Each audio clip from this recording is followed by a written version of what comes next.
Mac Mini's 13-inch MacBook Pro with Retina. Siri has a new leader in the LA Shuttle. It's Tuesday, October 16th, 2012, and this is iWake.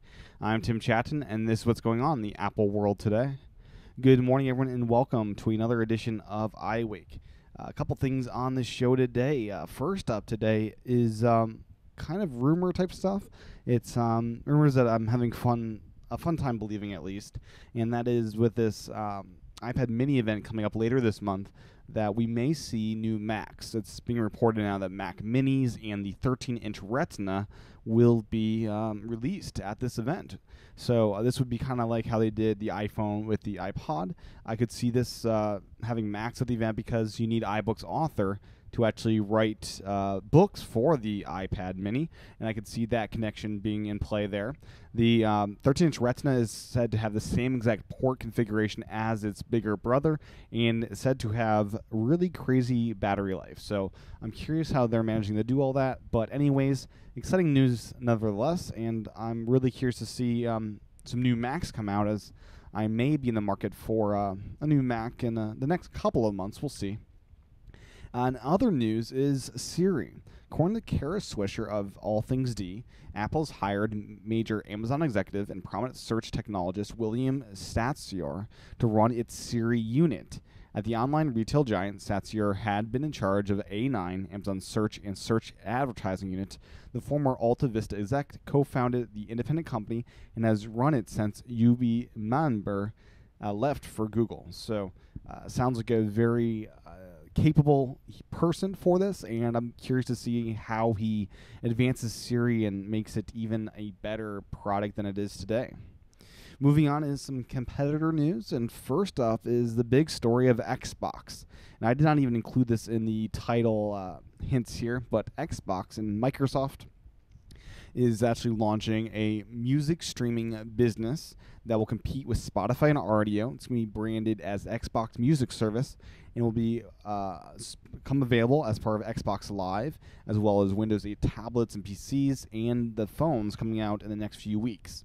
Xbox Music seeks to combine all the best aspects of existing services, enabling free and paid models for the majority of its content, as well as the ability to purchase and download music to your devices. So basically, this seems like a combination of Spotify with the iTunes model. So that's kind of a cool thing they're doing. Besides the free ad-supported version, there's going to be a monthly service, a music pass that will allow people to tune into songs ad-free. You'll be able to download songs to your devices for offline listening with this. It'll cost $10 a month or $100 a year. And for tracks that users want to own that aren't available for streaming, the service will also have the music store for giving those people access to buy those tracks if so desired. Service is rolling out over the next month. It will be available on Xbox October 16th, and it will be available on October 26th through Windows 8 PCs and tablets. They do plan to launch on iOS and Android, but that won't be until later in the year. So at launch, the ad-supported model will be available in 15 markets, and the paid service will be available in 22 markets at launch. So this is pretty cool news, and it definitely shows that Microsoft understands that content is king and that they need to be providing content to their users.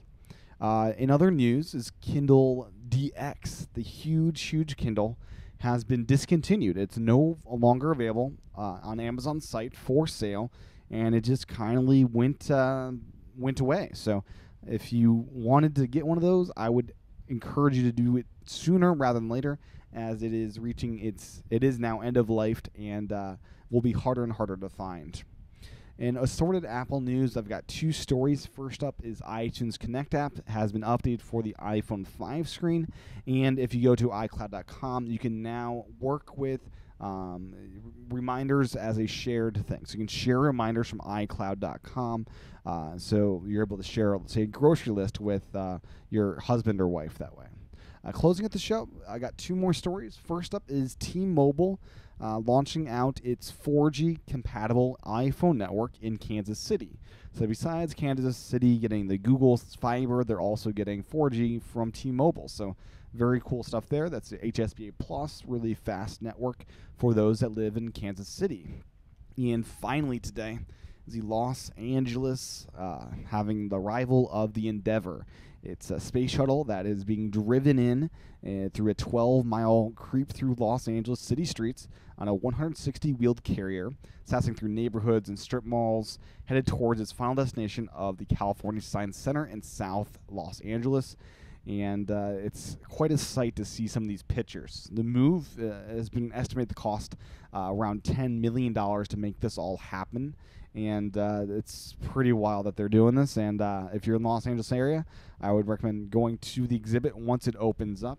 And I would recommend either way to check out the pictures that are being provided, as there are some very cool pictures of the space shuttle driving through the city. It's I especially like the one with Randy Donuts, which is just kind of the cool thing to see. So that's the show today. That's what's going on in the Apple world today. You can find the show notes over at iWakePodcast.com. You can also check out my YouTube channel at youtube.com/TCHATEN.